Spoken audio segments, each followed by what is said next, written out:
नबी फरमाते सलासा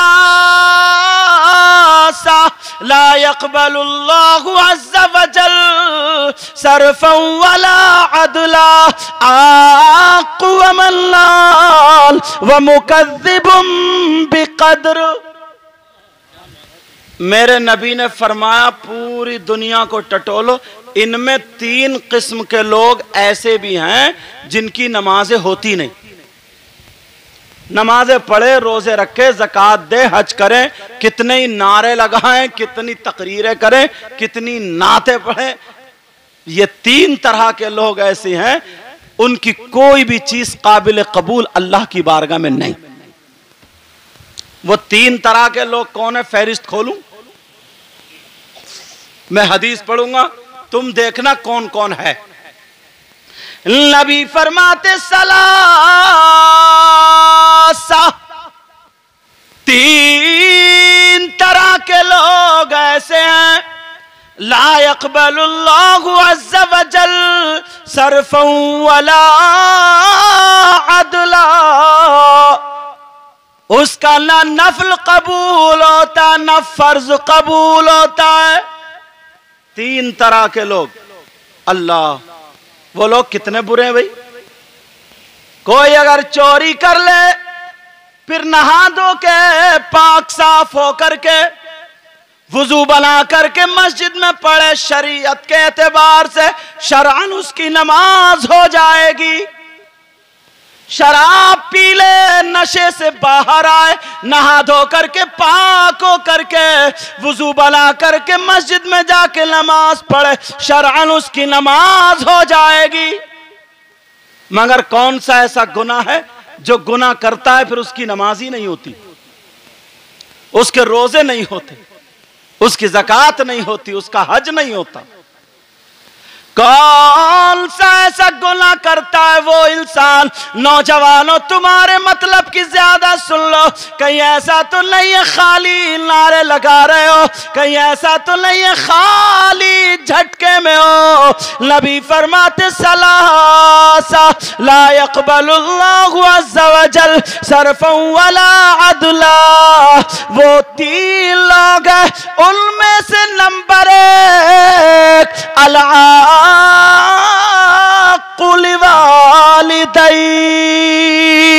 वो है जो अपनी माँ और बाप को सताता है, जो अपने माँ बाप को नाराज करता है, उसकी नमाजें कबूल नहीं, उसके रोजे कबूल नहीं, ज़कात कबूल नहीं। बेटा, पहला सबक यह है कि अपनी माँ और बाप को राजी करो,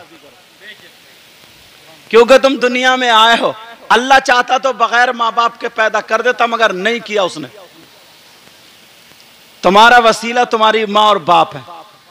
नबी ने फरमाया 3 तरह के लोग, उनमें से एक अलाकुल वालिदै, जो अपने माँ बाप का कहना नहीं मानता, जो अपने माँ बाप को सताता है, जो अपने माँ बाप को तकलीफें देता है, जो अपने माँ बाप को नाराज कर देता है। नबी फरमाते हैं उसकी नमाज कबूल नहीं, रोजे कबूल नहीं, उसकी कोई इबादत अल्लाह की बारगाह में काबिल कबूल नहीं।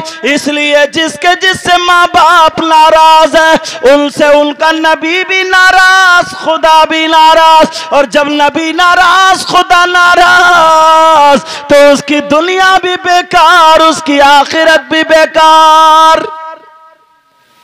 सबसे बड़ी दौलत इस वक्त क्या बेटा बोलो? माँ बाप। मगर कहाँ हैं लोग इस चक्कर में? बड़े दूर हैं साहब। मैं आऊंगा कि साहब सैयद साहब आ गए, मुसाफा कर लो, हाथ चूम लो, यूं कर लो, तू कर लो। बाज तो चूमते चूमते नाक लगा देता, मगर कभी अम्मा अब्बा के हाथ नहीं चूमता। ये चूमता क्या? बहुत कम लोग हैं ऐसे, मगर कहां चूमते। मसला बता दूं, उलमा की मौजूदगी में सुनने की बात है। मुझ जैसे 1 लाख लोगों को इकट्ठे कर लो और बड़े बड़े अच्छे पीरों को 2 लाख इकट्ठा कर लो। सारे पीरों को, सारे सिलसिले के लोगों को और एक बात बताऊं, मैं फुसफुसी नहीं बोलता हूं, गारंटी से बोलता हूं, अगर बात गलत हो जाए तो जहां चाहो पकड़ लियो, चौराहे पे खड़े होकर के गर्दन काट दियो अगर ये मसला गलत साबित हो जाए तो। उलमा बैठे, अगर गलत बोलूं तो पकड़ लें। 1000 से ज्यादा लाखों बड़े बड़े पीर, बड़े बड़े आलिम, सारे लोगों को यहां लाइन में जमा कर लो।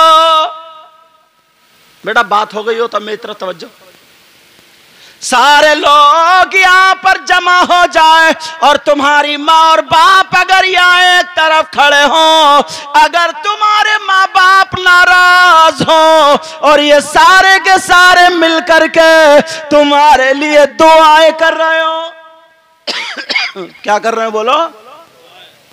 सारे के सारे लोग तुम्हारे लिए मिलकर के दुआएं कर रहे हो, तुम्हारे माँ बाप अगर नाराज खड़े हो, सुबह से लेकर के शाम तक सब के सब अगर दुआएं करते करते थक जाए तो तुम्हारे हक में एक की भी दुआ काबिल कबूल नहीं हो सकती। एक की भी दुआ काबिल कबूल नहीं हो सकती। असली चीज को हमने छोड़ दिया, जो असली चीज थी हमारे घर में। नमाजें इसलिए पढ़ते कि जन्नत मिले, रोजे इसलिए रखते जन्नत मिले, और नबी फरमाते अल जन्नत तहता अक़दामिल उम्महात, जन्नत तुम्हारी माओ के कदमों के नीचे है। मगर कहां यार, मेरी बातें आसान लग रही होंगी मगर हैं बड़ी काम की, जिंदगी बना देने वाली बातें। लाखों रुपए इस दौर में खर्च करके हज को जाता है इंसान। बोलो खर्च हो रहे नहीं लाखों रुपए? हज करके आया, लाखों रुपए खर्च कर दिए, 2 महीने रह करके आया, हज करके आया, मगर गारंटी नहीं दे सकते कि हज कबूल हुआ कि नहीं। गारंटी नहीं दे सकते कि हज कबूल हुआ नहीं हुआ। मगर ओ मुसलमान, तेरे घर में वो दौलत है, 5 वक्त की तू नमाज पढ़, शाम को सो जा, और जब सुबह को उठे अपने माँ बाप के चेहरे को देख के मुस्कुरा जा और एक मर्तबा सलाम कर ले। नबी गारंटी देते हैं, मेरे आका इरशाद फरमाते हैं, अगर औलाद ऐसे करे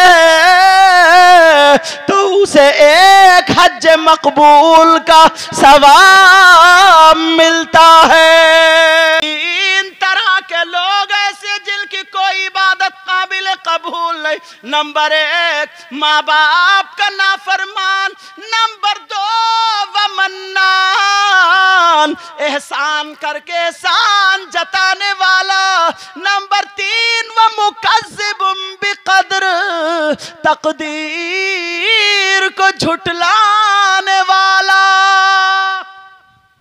बात पूरी हो गई, तीनों बता दिए मैंने, और अभी एक भी पूरा नहीं खुला।